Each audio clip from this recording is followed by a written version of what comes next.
uses. Well, so that means that someone's going to have to take over the hashtag savage role. Savage.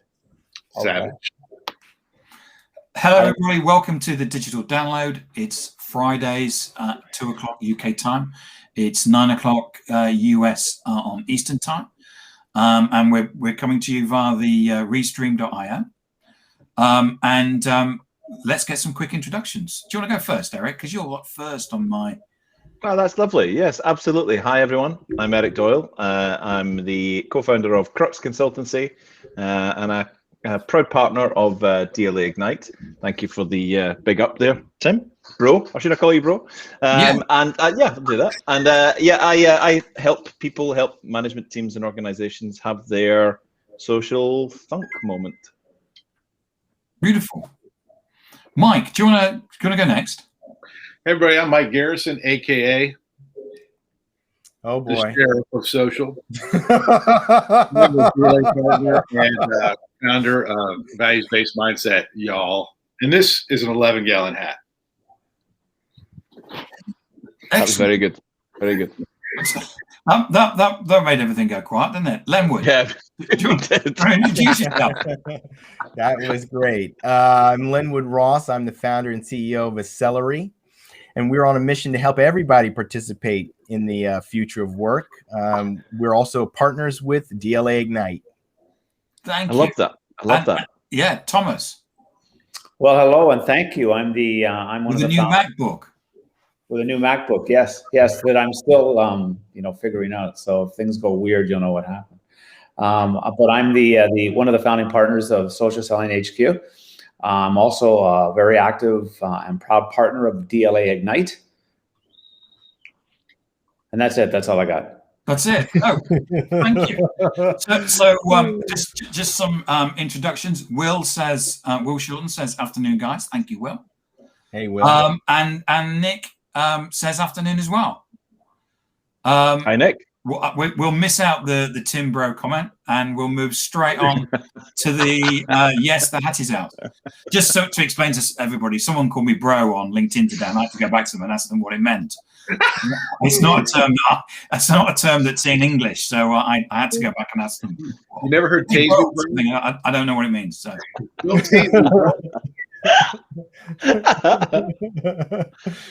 That might stick, Tim. Sorry? Might stick. I'd say that might stick. Well, hey, Tim Bro. Worst things happen. Hashtag Tim Bro. I love it. Yeah.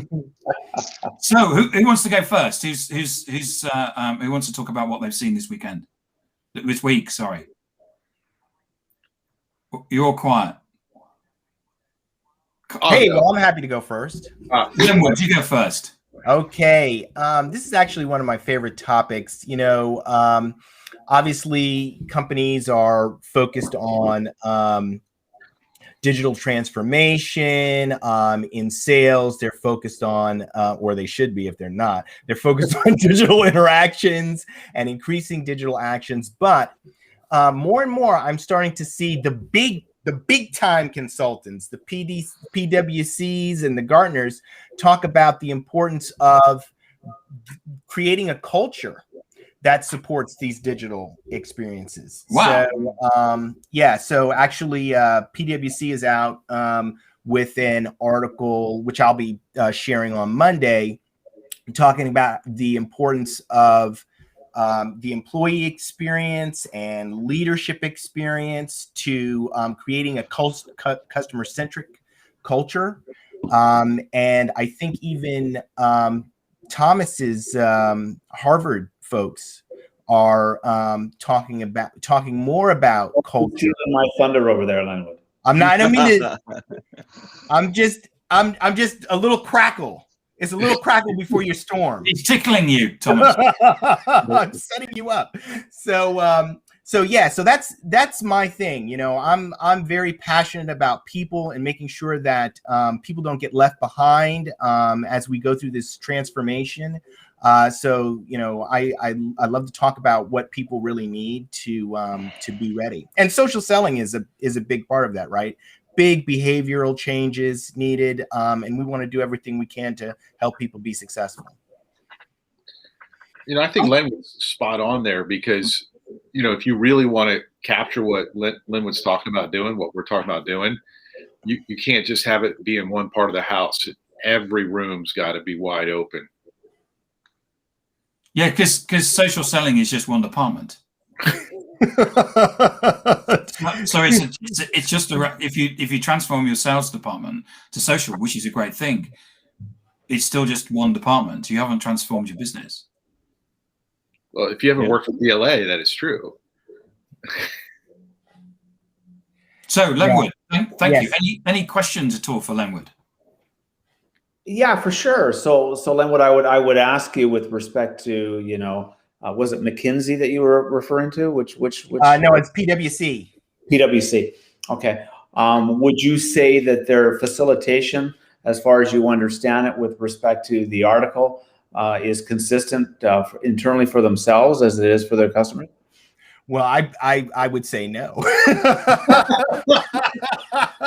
I would say most of the big firms will tell you what they do, but they don't do it themselves. I mean, Right. come on now. Let's get Bang goes that interview with PwC, Lenwood. Yeah. Hey, I've got friends, I think, at all those places. I got friends at all those places, and This is beginning to sound and like I a love Brooks golf, record. which is another They which won't you know, see is a great this way to anyway, get don't business. worry about it.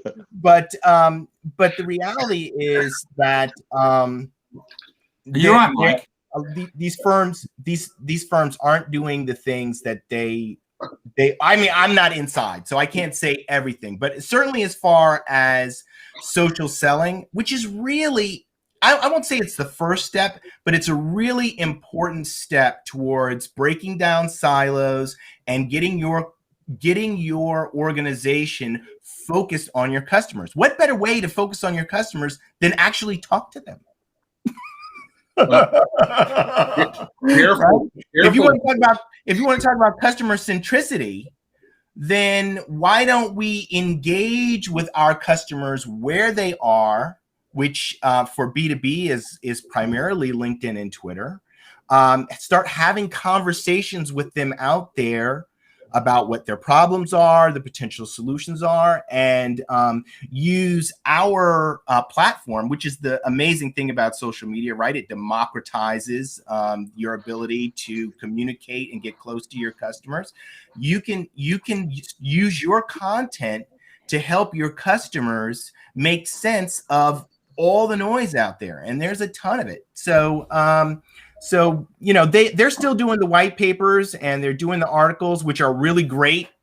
I love learning from these guys, and then taking it and helping people apply it.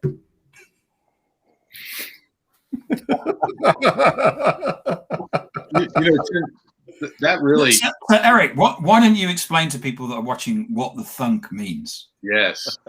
Yeah. Seeing as it's everywhere, seeing as it's my daughter. Well, it's all over the place. So what on earth does it mean, Eric? So yeah, this is so I relate this back to when I met with this band of I was about to say something rude there. Band of social pioneers on this odyssey that I started. I didn't get it for a long time. I came from the oldie worldy. It's about who we know. It's about get on the phones. It's about get the emails going, guys. And as a sales leader, as a management a person in management, I would put pressure on people for more calls, and I cringe. I curl up and I cringe. I put pressure on people for how many calls you made, how many emails you sent. Well, that's not enough. We need to do more. And this was only 2018, right? So when I joined into this social odyssey, I had a bit of a wobble halfway through the kind of training and realignment, because it's not training, it's a reset of everything you've built your commercial principles on and your commercial dynamics on. And it called into question, of course, it challenged my ego. It challenged, you know, everything I'd built businesses on before. It challenged everything that you know, I failed to notice a major change in commercial dynamics that was going on. I failed to recognize it. And then one day, as I've said a few times, I've even written some blogs about it, I had this I just sat and I started to think about network. I started to think about content. I started to think about growth. I started to think about meaningful connections. and it all just seemed to, all this stuff was swirling around, and it all just went thunk. And I call it the thunk. It was the thunk moment of realization where I could see this for what it really was. And I see it with our clients today. I see it with our peers. I see it with anybody that we come across, and help them on this journey. There is this period of disarray, this period of questioning, egos, history. What I know works, and this all seems a bit odd. And then once we're at a certain point, you can actually hear it. It's an audible thunk when they go, "Oh, so I can build a relationship with the buyer, the CEO, the influencers, the amplifiers. This isn't just about throwing crap up on LinkedIn and then purchase orders come flying in. I actually have to work for it." And deep underlying beliefs, exactly as Will said. So the thunk for me is that, and so my daughter's a graphic designer, and she did a range of. In fact, I just put one up today. I put one up on my feed today. If you go to Eric Doyle's LinkedIn profile, go over there and have a look, and you'll see his thunk. And his daughter has done the imagery for it. Yeah. Don't let Eric let you think that he took care of that. His daughter did it. He pays her really well. And go and have a look at it. It's really good. Eric, if I could I just want to pick up on something that Eric said, because it's so important. Yes. You have to start doing it before you understand. Okay, because as you're doing it, as you're going through the process, the understanding will come. You will have, like Eric said, he was doing it, and as he's putting the pieces together, he has a thunk moment. If you wait to start before you understand, you're not going to start. because the understanding comes in part from the doing. That's beautiful. That is absolutely spot on. It comes from the little fires you're creating and what you're molding and all of that, and suddenly the imagery starts to come out of it. You start to see how things fit together. Yeah, totally. So we created this little series of comic books sliders. And I have to say, each one that we've produced, and I think we've got about 20 or 30 of them, were real conversations. So they've been immortalized in comic books. And we call it the social selling thunk. And we came to the end of a season, and my daughter created this series of superheroes. Oh, sorry, my light ring. Your ring's in the way, Eric. It's been a problem throughout my life. So we created a series of these superheroes, social selling superheroes, the Avengers of social. And Mike's just lost it. I got all the meaning. Yeah, absolutely. So it's a bit of fun, but it's got a serious message, and all of our little social selling thunks are based on real conversations. And I said before, go out and check out Eric's LinkedIn profile, and you'll see today's thunk. Yeah. For CMOs. For CMOs, yeah, absolutely. So just pulling on that, and it kind of links back to everything that we're talking about. More often than not, we will come across senior marketing professionals who have been asked to attend a Zoom call with this person who's going to talk about social selling by a very excited CEO or an MD or something like that. And there's a lot of energy in the room and people are really excited. And then there's one person who's sitting a little bit kind of like a little bit acidic of this whole process.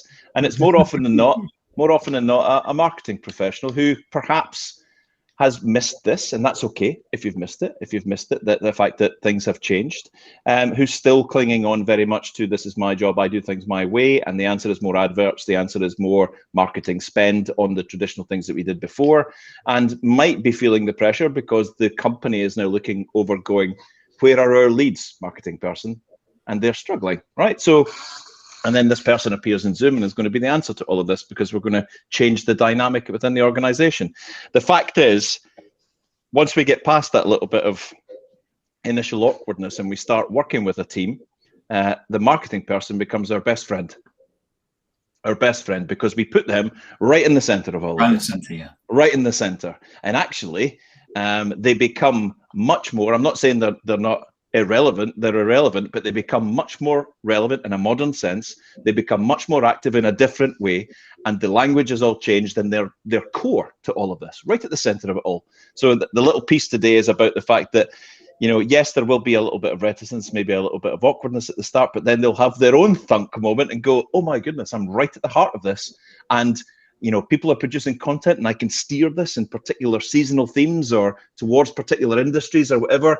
I coordinate this. I supply all the sort of the content ideas, and I'm monitoring and I'm measuring, and I'm a really important part of this process. So it's a beautiful thing. So you have an example, don't you, where, I mean, one of the things that we do as part of our social selling and influence program is provide the structure for, in effect, a content factory. So how do you work as a team across the business to do work in this new media world? Yeah. And you had the people basically writing notes, and within a week later, they'd completely created their own content factory. It was just amazing. Absolutely beautiful. Using collaboration hubs and creating a new social central space within the organization where the social sellers can go in, communicate with each other about issues that they're having, and exchange and create content for each other in a really cool collaborative space. And to see that all happening from the initial kind of like, what is this all about, to actually sitting back and seeing people now in charge of their own social destiny, I think is a really cool thing to be part of. And Eric, I mean, is it fair to say that the problem that so many executives talk about in terms of silos and the organization functioning in silos, that this begins to break that down because the people are working cross-functionally, right? It's not just sales and marketing, right? It's subject matter experts. It's everyone working and together and creating content. It really helps to break those silos. So break the silos down, changing the habits, right? Getting big time. And you've hit the nail on the head there. That whole piece, when it starts, we start by saying that the team dynamics are going to change here, guys. You know, you might not see it right now, but right now you're all putting pressure on marketing, looking for leads, and you're all expecting sales to convert those leads and close them, right? That's going to change. You know, we've got 5 members of the C-suite on this. We've got 5 technical people on this. We've got another 5 in marketing, another 12 from sales. But the traditional layers and the traditional routes are going to change. You know, our CEO might be the first one to land a conversation that converts into a project or a purchase order, and that's okay. That's okay. We'll work out different ways of being able to manage this internally. The whole dynamic changes, and we're all in this together. That whole shared sense of purpose and how dynamics change, not following traditional models, is a little bit hard for some people to get a hold of right away, but it comes. Yeah. But you know, it only makes sense when you think about it, and you've said many of the points that I'm about to address, Eric, in that the CMO is I don't want to say scared, I want to say terrified, because this is actually their job. So you are actually coming to the table and saying, we're going to help you do your job better. And it doesn't come across that way. It comes across as, we're going to do your job. That's how it comes across. So the very first thing they want to do is get you the heck out of there, right? But you are still 100% accurate when we convert that and when we get them over that bump in the road. And it's not a bump in the road; it's a wall for them. When we get them through that wall, they become that central person. Absolutely, and they own it because they will be the driver for that program. But if we're not successful in the same breath here with respect to that process, our likelihood of being able to do the kind of complete transformation that you guys are also accurately defining in that company is not likely to succeed, right? You have to have that person on board. And you've done such a great job, Eric, showing how CEOs can really grab the reins and lead that team where they need to be. And then the CMOs start to see how that can impact, and they can be the leader in that process. Oh, totally. And I 100% with you there, Thomas, and the rest of the team in this. And I still say, and don't mean this to sound negative, but there's a surefire way to put your target on your chest these days, and it's to be the one when the company's transform into social and the C-suite's all involved and all of that, is to stand up and go, I'm not believing in this. I'm not taking part in this. I really don't want to be part of this journey. That target's just going to grow day by day, week by week, until it's just a massive big target following you about. You're the one that's resistant to this modernization and complete transformation of the business. Wow, amazing. Yeah, it's even worse than a target. It's actually the laser. You can see your sight. Multiple lasers. Yeah, like that movie. That's a good way to describe it. Yeah, I mean, Eric. I mean, I don't want to name a particular individual, but I know that one of the CMOs that you've been working with was extremely reticent about the whole thing. Yeah. And it's great to see that person go on that journey. Oh man. And have, I've had conversations with her on Twitter. Yeah. I mean, she wasn't active on social media, and this is not just about moving from LinkedIn, but moving onto Twitter and then having conversations with ultimately strangers. It's just a beautiful thing to see. Absolutely, absolutely. And having a person who was kind of in this space, thought they were in this kind of space, now saying, I've completely reevaluated all of this. This is about meaningful network. This is about exchanging with cool people all around the world and lifting off the shackles. Off the shot. Just awesome. Yes, you're right. It's here they've got they understand network. They understand having a moving that context to being an audience, using content as the way to provide people with insight and educate them, and then having conversations with them. Yeah. I mean, it's just fantastic. Yeah, very much so. Very much so. And just think if they scaled that across the organization. Sorry, Lenwood. Yeah, no, go ahead. No, I was just making a point. Just think one person, and then we scale it across 1,000 people. Exactly. Exactly. Yeah, it's amazing. But the point that I was actually going to make is that I was thinking about this the other day, and I was thinking about, what sort of phase are we in this? And I remembered a time when the most forward-thinking companies had these things called websites. And then there are all these people who were like resisting, this website. Use the phone book, and Blackberries. What do I need a website for? And and there were businesses that were built just on making websites because people knew, the forward-thinking people knew that eventually all businesses would need to have a website. Okay. So why am I bringing that up? Because we are still in the early days of social, and the companies, smaller companies that are willing to start this now and get going, they're going to be able to take a lot of market share from larger organizations that are going to be slower to adopt on this, who don't think they're going to need a website. They don't think they're going to need to be social, but believe me, they will be. They will need to, or they're going to have their lunch eaten. It's a great point, Lenwood. I've got a mate who did a consultancy in an organization to put forward a proposal. The management team paid them to do some consultancy to see whether they should adopt email. And it was turned down because it went to the board, and the board said email will never catch on. It will stay a very niche technology because lawyers would always insist on having letters, and you'll always have to sign a letter and stuff like that. So email will never catch on. Was this message from the board read out by a town crier? Oh yeah. Hear ye. On this day in 2022. So that's really cool. This tees me up really well, if you don't mind. Right. So go ahead. So you do it with your hat on, or no. If you said bring a hat, I would have bought one. I showed the hat. Go back to the beginning. But so people have been social for a really long time. People have been social, and there's been a way of doing business socially that has naturally evolved over time.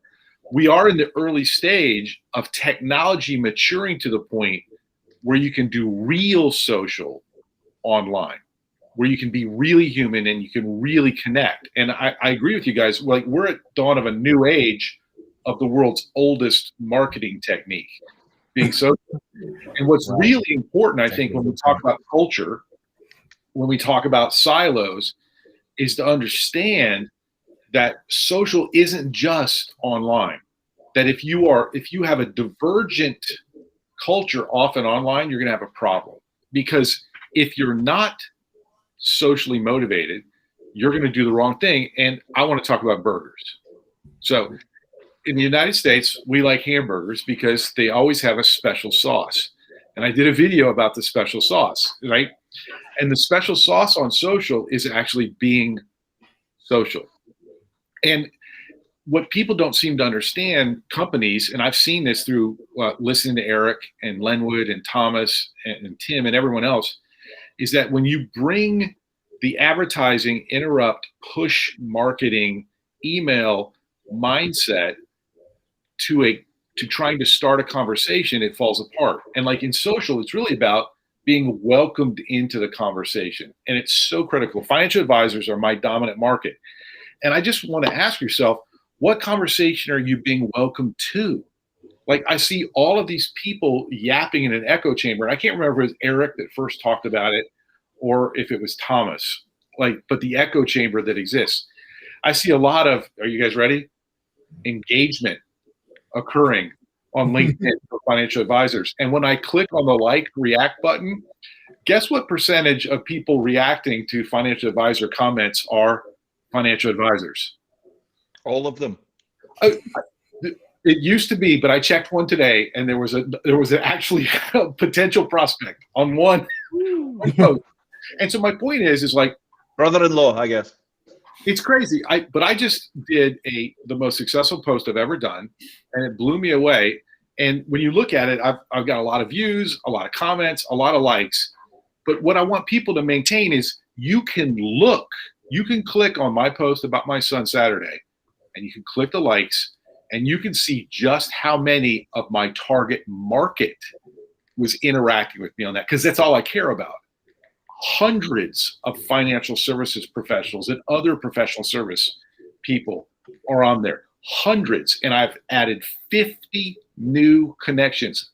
They welcomed me into a conversation with my target market. And that's really what all you guys are talking about, is like, people need to understand that it's not about creating a conversation through being rude or interrupting, because that doesn't work in a chamber of commerce. It's not a conversation, is it? It's right. It's a confrontation. And so what I want people to understand is, like, everything we've talked about is so important. You have to have your leadership team and all these things, but at the very basics, something that's been true for thousands and thousands of years is you have to be welcomed into a conversation. And the easiest way to be welcomed into a conversation is to join one. And so here's today's tip. Follow. You need to put a hat on for the tip. Mike's tip. Mike's tip. Now listen here. What you got to do, Sonny? Just get on LinkedIn and follow. If you're afraid to connect, fine. But go follow all your target market. That is my one secret. For the last 60 days, every single day, I have been following as many not idiot financial advisors as I can. And my news feed has gone from, before Tim and Eric and everybody helped me understand this, it has gone from some crap-filled thing that I didn't want to look at. I don't have to look for conversations anymore. They're there. And what is the hardest thing in sales? The hardest thing in sales is to miraculously call a prospect when they want to buy your shit. The second hardest thing in sales is to call a prospect and have them want to talk to you.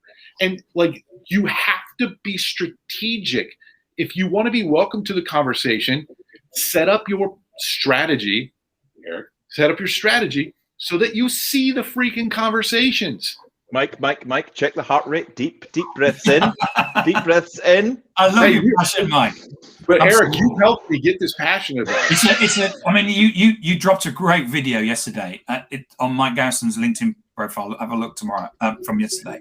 And the thing that I love about it was the fact that you were talking about that it's not just about creating conversations, but being asked in to have conversations. And this is why we're seeing at this moment this divergence between digital and analog companies.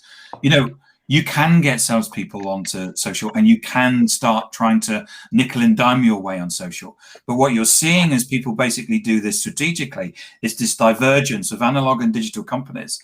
And what you can start seeing, it's very clear on LinkedIn who's doing it well and who isn't doing it well. Yeah. And the people are doing it well, I bet you they've got pipeline, and the people that aren't doing it well don't. You know, one last thing, you know, Eric calls it a thunk. For me, the moment for me, I mean, it was physical, but it was like a freedom. I felt released because for so long I've been a word of mouth analog guy. I didn't use that word.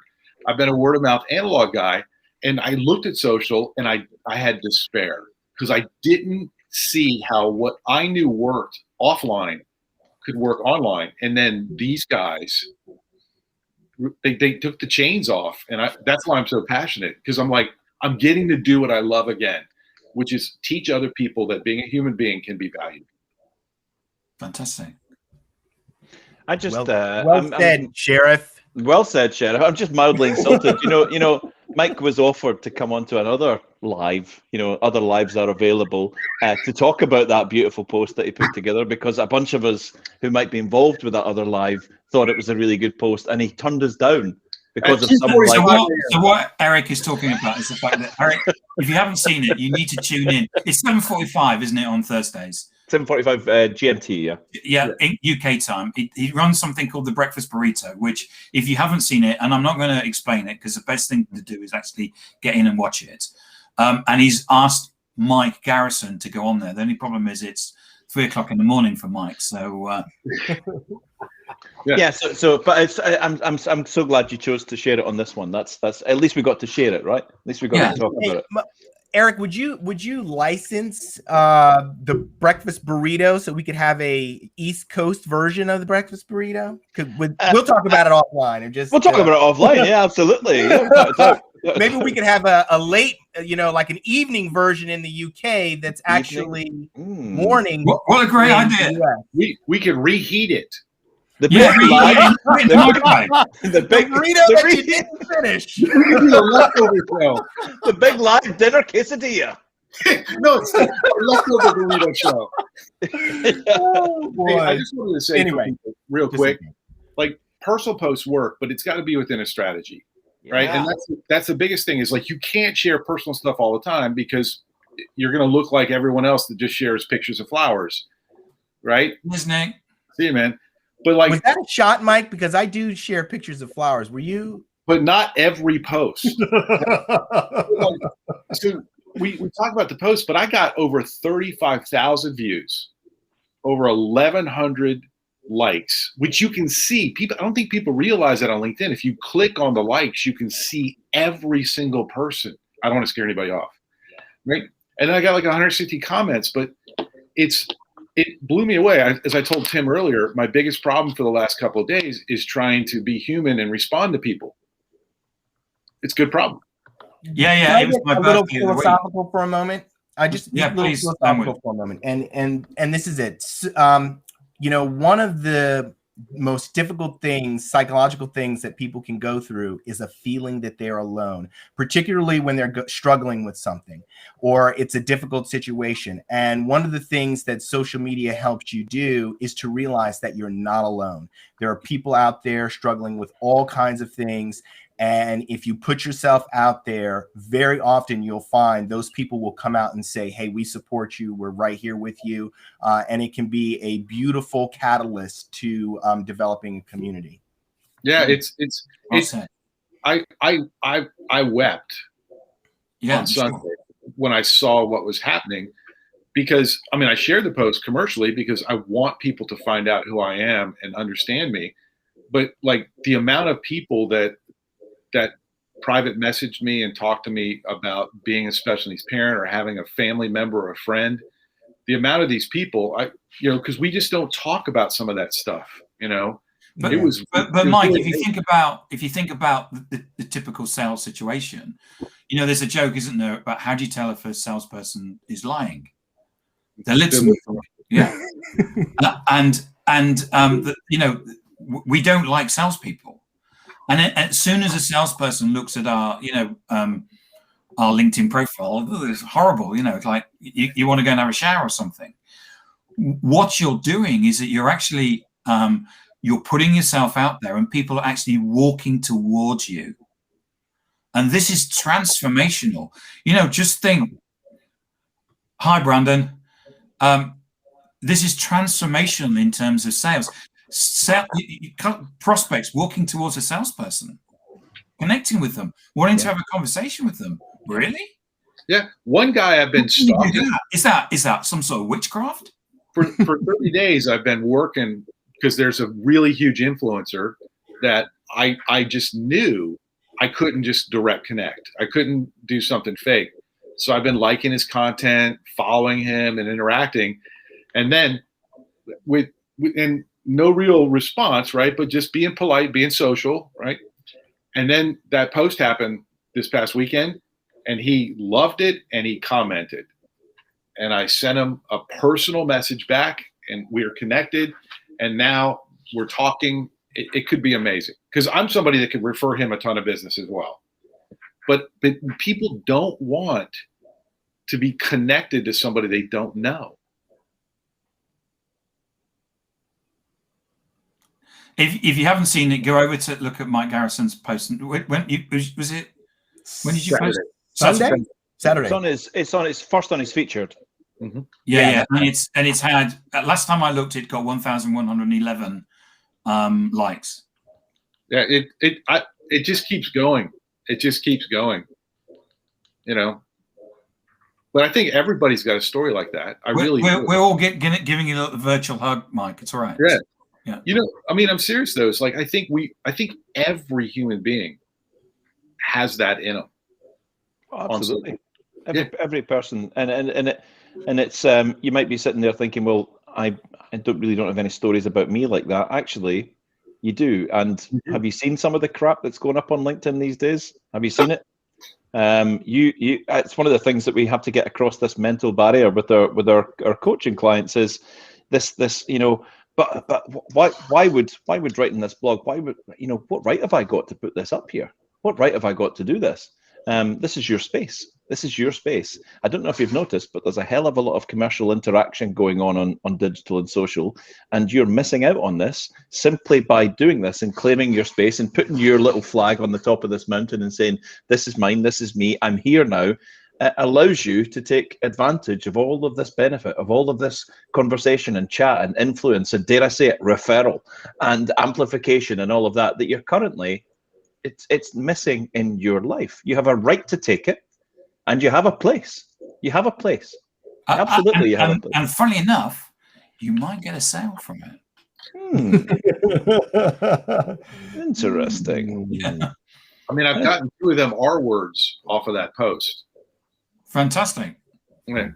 I had the owner, a very powerful chap. We were presenting this morning to a client early this morning in the UK, and the owner still a bit skeptical about all of this, and rightly so. Absolutely. If you've missed this, I still say today, you're allowed to be skeptical about this, because if you've missed it, you've missed it. That's fine. It's about picking up from here and getting up to speed with the program. That's fine. Just don't be in this position next year is the message. Don't be in that position next year. Use this year to get ahead of the game. So this owner and CEO of this company said to me, so how do we I get it. Okay, I think I get it. How do we prevent this from just becoming about vanity metrics and fun and games? Yeah, great question. That's a brilliant question. That's a brilliant question. And my response was, we attach a monetary value to it. End of. Just a mic drop moment. We attach a monetary value to it. Every single piece of energy that goes into social is linked back to a strategy which has an intended financial result. How do you mean? Well, and he said, I'm just worried that, all my sales guys are just going to be messing about on LinkedIn for 8 hours. Yeah, they're just going to be. So I don't want to walk into the sales bullpen and see the guys sitting on their phones posting content and just messing about on social. And the point was, would you be quite happy if you walked in and John and Joanne, your 2 top salespeople, and you asked where they were and their desks were empty, and you heard that they were in town, going around town, visiting lots of buildings to visit with prospects? Would you be happy with that? Yeah, because they're doing their job. Absolutely. So it might take them to get round town, or maybe to go to a new city. It might be that they could do 4 meetings in a day, 5 at a push, right? So being out there and being in front of prospects and delivering and connecting and growing relationships and all of that.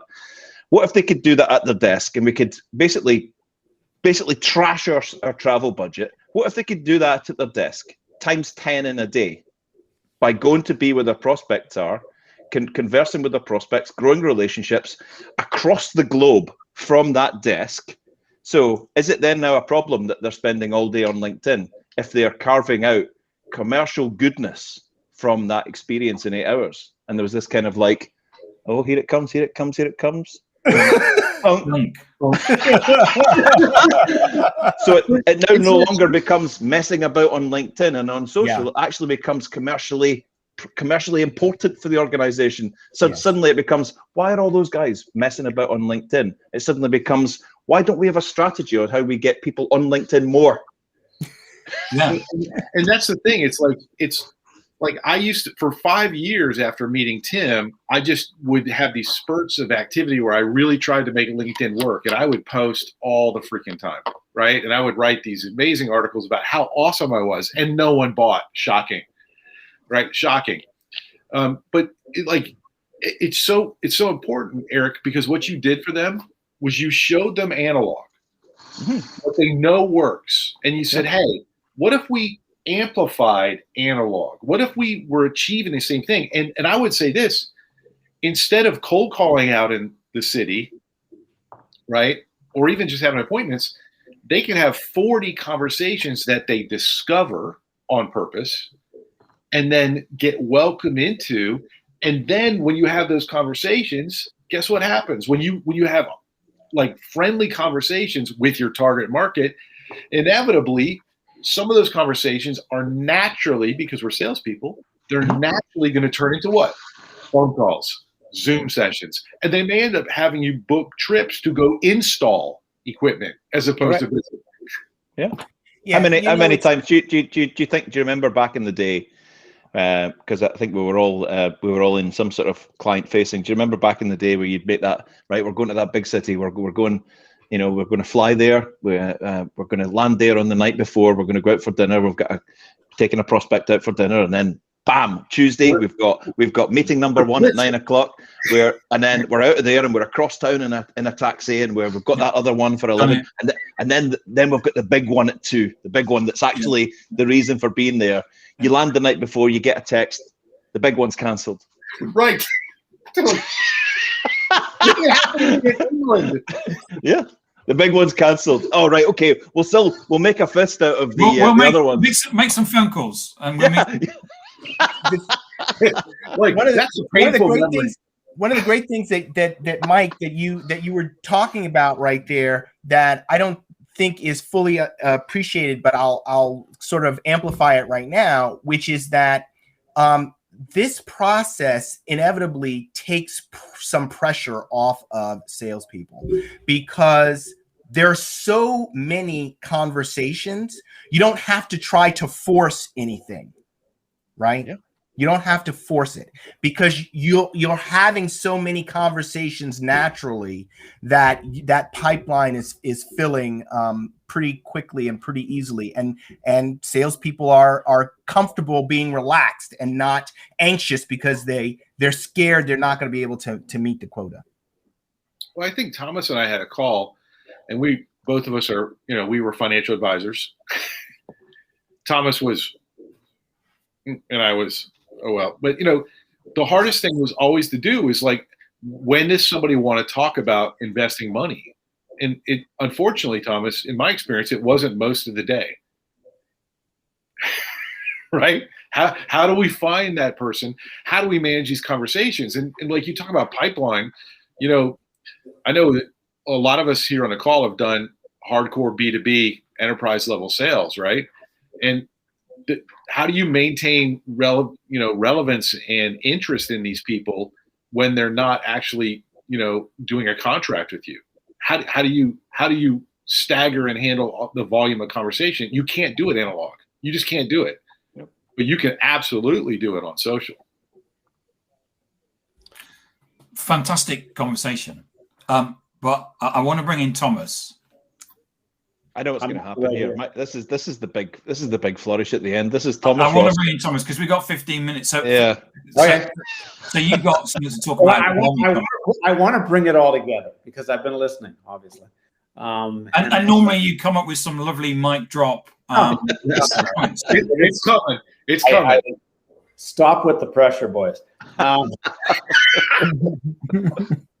want to bring it back all together because we sort of went off.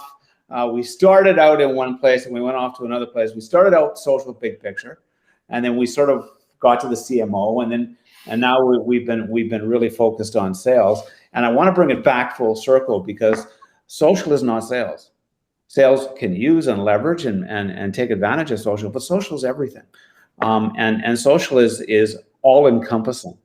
And in fact, it hits every area of a company. And when a company becomes digital and when a company becomes social, then sales becomes easy. And so does marketing, and so does procurement, and so does HR, and so does accounting, and so on and so forth.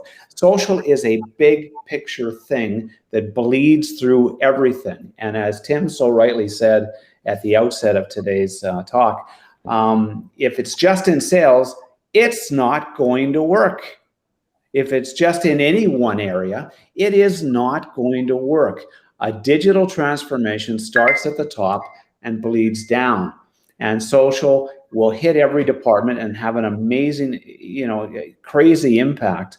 And, one of the things that I wanted to bring up today, and there's an article that Lenwood stole my thunder on earlier about, but that's okay, because I don't hold grudges. That was a setup. For too long. You just You gotta know when somebody is throwing the ball up so you can slam. Okay,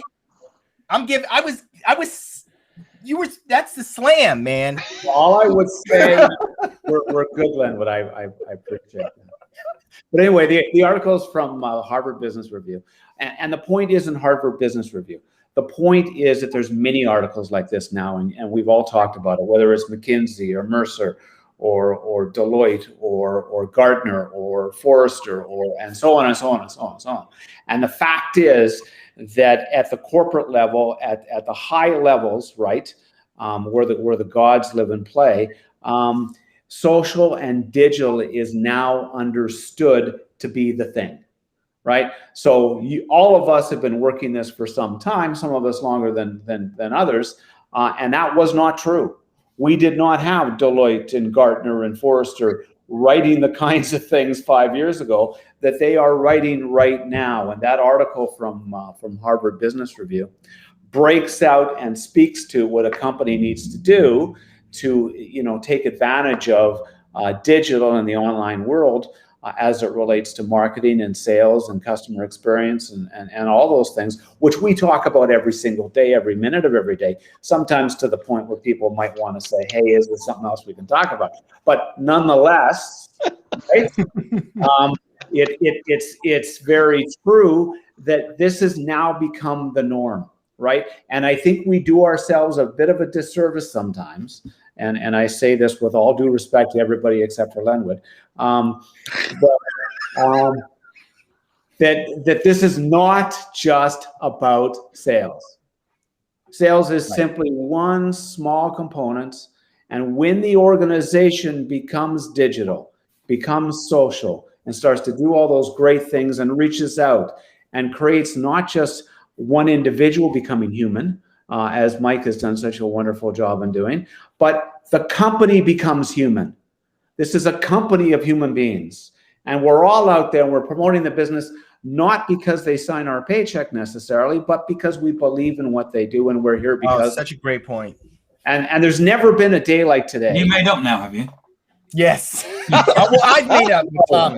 We'll follow up on that later. But there's never been a time and place, right, where employees and people have so much power as they do right now, right? I've got a client of mine who earlier this week announced to their people that starting on this date, you will show up at work 3 days a week. You get to choose what 3 days, but you will show up at work at 3 days and you need to commute accordingly. And they're in a large city, a very large city. And so they now have all been officially told that this is going to begin. He made the announcement on Monday. He retracted it on Wednesday because on Tuesday, half of his employees quit. Okay, and we're not talking about 2 people. We're talking about 25 people quit. Wow. Within 24 hours of his putting in, right? Now let me finish. The point being that they have that power. Yeah. Right? They can say, we hey, have that power. We have that power. And that organization is not in tune, is not caught up. And if he's watching, I'm here to help. But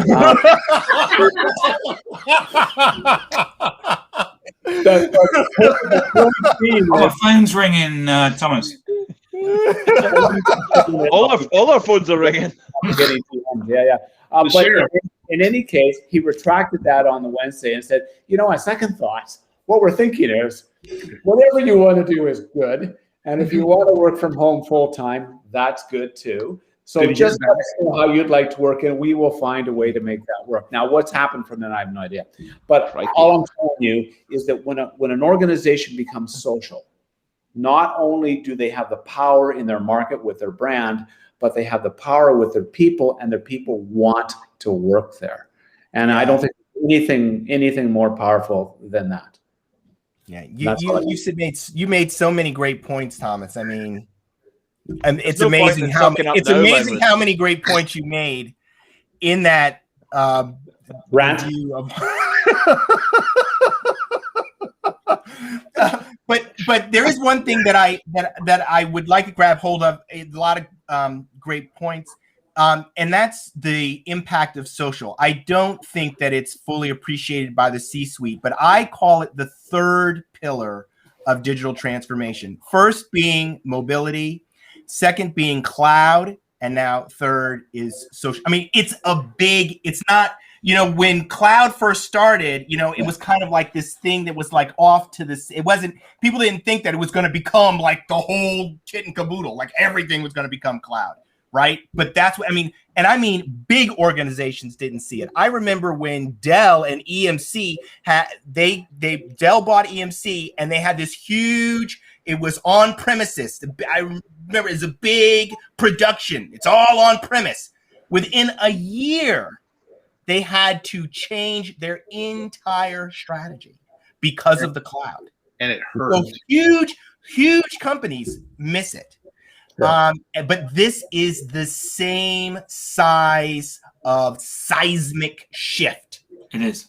It's not just social in one organization. It is, one function. Social is your organization has to become social. And the inside has to go out. That has to happen. That's the most beautiful thing that Thomas is highlighting. It's like we're seeing it, like what happened with Apple. You're seeing, and then Facebook's like, hey, we've got this. Everybody can work remotely. Like Deloitte and Touche in the UK, I saw a story. This huge staid accounting firm. Every single UK employee of Deloitte and Touche. Because otherwise everyone is going to quit. Yeah, it's like this. It's simple. Finally, the pillar of industry includes people. Finally, Wow. Yeah, it's a big shift, and the value to the individuals out there. Okay, a lot of times we're talking to what companies need to do and all that, but let's just talk to people. Okay, maybe you're out of work or trying to figure out how to increase your value in the market. Get digitally savvy, get social, build your network, start writing content, because your value very soon is going to be related to the community that you can influence.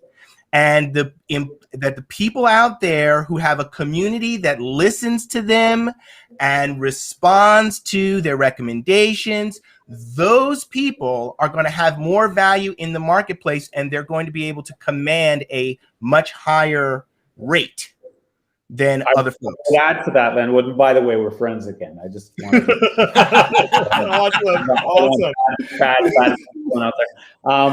But I would add to that while you do now have to become digitally savvy and be online and writing content, there are many that have to go online and do what I'll call a cleanup, right?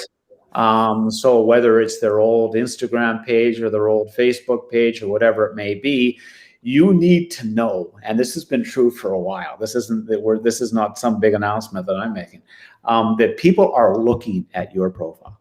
All of it.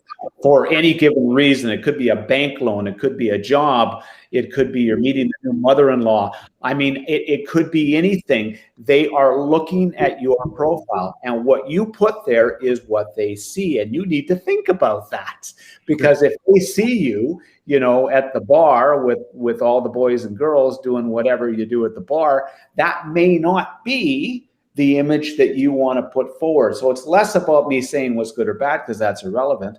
It's more about what do you want to present. And Eric, you've said this so many times, and you put the digital identity piece is. What do you want to be famous for? What do you want to be known for? What do you want to be Who are you? Who are you? We have sports people all the time in the UK that so and so you tweeted this when you were 15. Oh yeah, I got one thing. So one of the greatest books about social ever written was by a guy named Harvey McKay. It was a while ago, and it was called Dig Your Well Before You're Thirsty, right? And it's about the fact that when you need a network, you can't build it. Like you have to build the network before you need it. And I want to just say, I don't have 1,000 followers. I'm really close now in 1 week. But I got massive engagement with less followers than some other people I know. You can do this. Like as you're building your network, it's going to help you wherever you are. Just the act of building it. And so online, like if you're a student right now, I was talking to somebody, a server at a Mexican restaurant. She's like, I want to get into cybersecurity, but I'm going to graduate in 2 years. I'm like, are you on LinkedIn? She's like, well, no, that's for professionals. I go, ooh, like you need to be on LinkedIn right now so that you get the job of your dreams. Right now, the CEOs of these companies don't see you as a threat. You're a student. They want to know you. I was like, and I had her buy that book. I go, buy this book about life when it was really, really hard to do this so that you understand just how amazing being a millennial right now is. And then she got on the radio and went. She was probably Gen Z, she went. Not a millennial. no more coffee. No more coffee to table 4. I had the service dog with me. The service dog was with me, and that always helps, kind of make me more human. But I did make her open her phone and start working on her profile. Yeah, a little plug for me. I did a thing yesterday. I'll actually add it to feature. It's just a quick slideshow that talks about your profile and what you did a great slide thingy, whatever that is. Yeah, you'll have Kevin Milne very nervous now because he's the slide. Yeah, you're getting close to old Kevin. Kevin taught me, and I told him. I said, Kevin, I love what you're doing with these slides. I want to know how to do it. He showed me.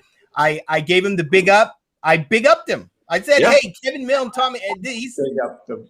And I'm thankful. So if you're watching, go over to Kevin Milne's LinkedIn profile. He's a Scottish guy with a beard. And something unique. His slideshow things. They're brilliant. Oh, fantastic. Is he a wee little fellow? He's a wee little fella, yeah. He is. But he's powerful on social. And when he gets... And just keep in mind, when you're looking at all that beautiful work that's been done there and those slide decks that he does, which are just pinpoint beautiful, he does it in PowerPoint. Yeah. I know. PowerPoint. PowerPoint. I mean, it's and he quickly opened on a Zoom call to me and showed me what he does, and he said, "You just do this, you just do that," and I was like, "I'm done already. I'm done already." I'm done already.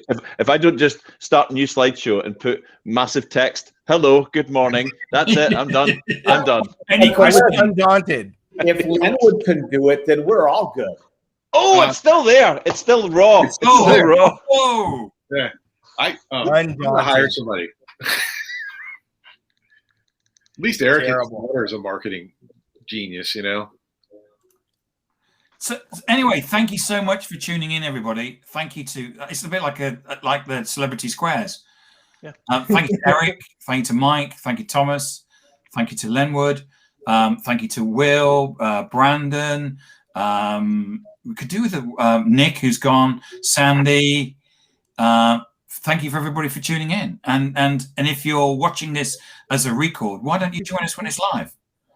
Then we'd get all your comments, and you can come and shout at us, or heckle us, or something. Fabulous. We understand you. Have a great weekend. Thanks, everybody. Have a great weekend, everyone. Thank you. Bye. Bye-bye.